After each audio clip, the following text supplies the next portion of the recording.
સારું, ચાલો આ વિષયમાં ઊંડા ઉતરીએ. આપણે બધા સંબંધોમાં આવતા પડકારોને, એમાં થતા ઘર્ષણને એક સમસ્યા તરીકે જ જોતા હોઈએ છીએ.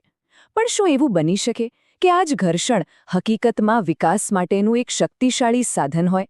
આજે આપણે એક એવા જ દૃષ્ટિકોણની વાત કરવાના છીએ જે સંબંધોના સામાન્ય સંઘર્ષને જાણે કે આધ્યાત્મિક સોનામાં ફેરવી શકે છે.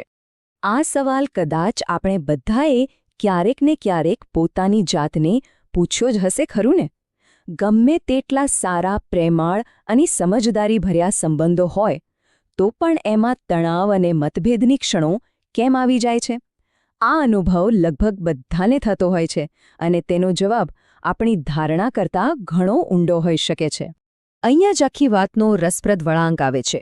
જો સામાન્ય રીતે આપણે ઝઘડાને કે મતભેદને સંબંધ તૂટવાની કે નિષ્ફળ જવાની નિશાની માની લઈએ છીએ, પણ આધ્યાત્મિક દૃષ્ટિકોણ કંઈક સાવ જુદું જ કહે છે.